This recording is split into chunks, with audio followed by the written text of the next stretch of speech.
Hi, I'm Al Fritz. I'm an architect, and I'd like to introduce you to the concept of universal design. Universal design is somewhat unique. It is much farther reaching than what we tend to think of, which is barrier-free design or handicapped accessibility. That's kind of the starting point, I think, in our minds. But I think by the time I'm done with this presentation, you're going to have a little bit of an idea that universal design really is much farther reaching, and we can actually have some out-of-the-box thinking, and it's an area that's still emerging. So collectively we can come up with concepts and ways to engage our environments that go beyond just accessibility. So let's have a quick look at how universal design originated. And it originated with this fellow here, Ronald Mace. And it was describing all different products and materials that would allow for all people to have equal access and an ability to utilize their environment successfully. Interestingly, Ronald Mace himself was a victim of polio since he was 9 years of age, and he attended the North Carolina State University.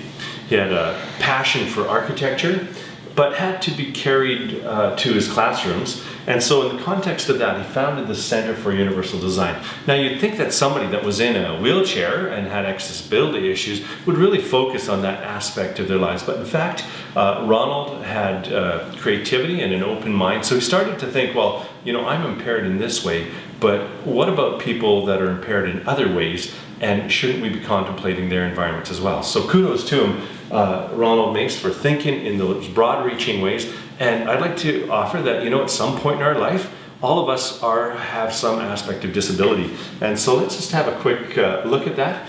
But before we do, what are some of the basic tenets of universal design? One is equitable use, that everybody should have equal opportunity to manipulate their environment, move through their space, that there be flexibility in use. Number three, that it be simple and intuitive, so that regardless of your cognitive ability, you'd be able to utilize it. 4, perceptible information. 5, for tolerance for error. You know, it's so important that there is some margin, right? So that when you're working through your environment and moving about, you actually have some tolerances there. That there's low physical effort, and that the size and space for approach and use has been contemplated. So let's have a quick look about what impairment is really all about. You know, we at some point in our life were infants, and you know, we will at some point, with any good luck and good fortune, end up quite old. And we can be disadvantaged in a number of ways that is not necessarily related to disabilities.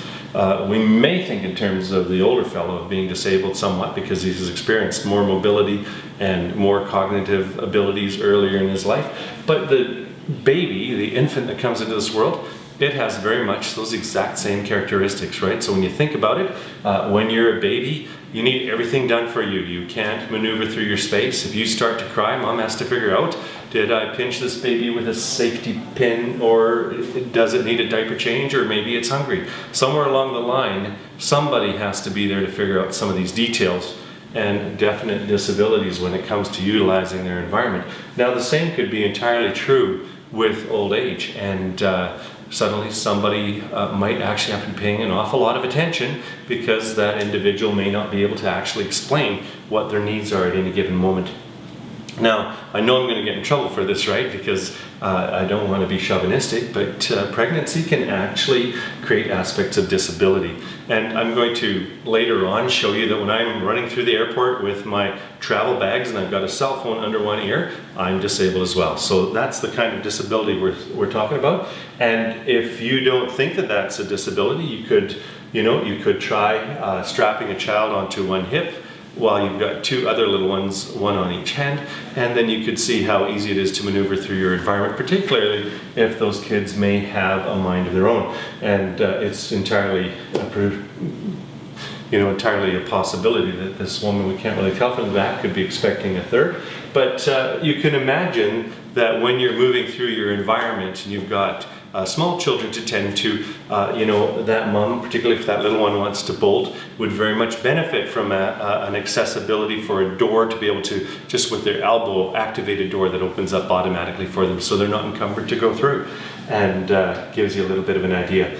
Now, again, with respect to infants, Here we have a baby change table. You can imagine if you're in a public environment, you need to change a baby to be able to pull down a flap like that and actually be able to lay a child down and strap it down so it's not going to fall out. In fact, one of my staff members, Mark Kugler, earlier today was saying was in a handicapped stall and there was just a little seat on the side of that stall, so a mom that was tending a small child or a toddler could literally put that child in the seat. That child would be somewhat engaged and entertained there, and that now suddenly becomes a part, not so much even looking after the infant, but the mother or the father looking after themselves in the environment that they're in, because they are in fact having to tend to a child. So you get a little bit of an idea of what that is all about.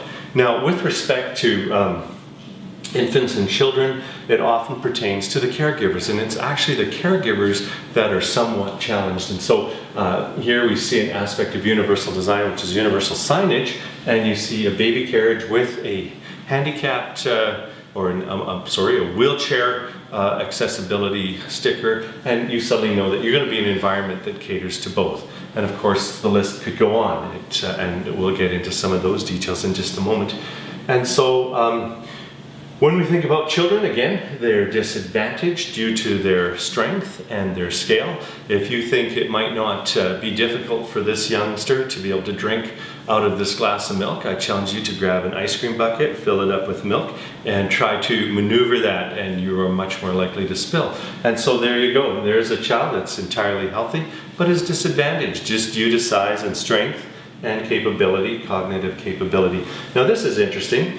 I once had a client that wanted me to put light switches so that their children could reach it, because their 3-year-olds were quite comfortable with turning on their own light. They didn't have to wake up mommy and daddy in the middle of the night to go pee, and so the light switches were supposed to be down here. Well, the authorities having jurisdiction said, hey, that's not the right standard for a light switch. A light switch has to be at this location.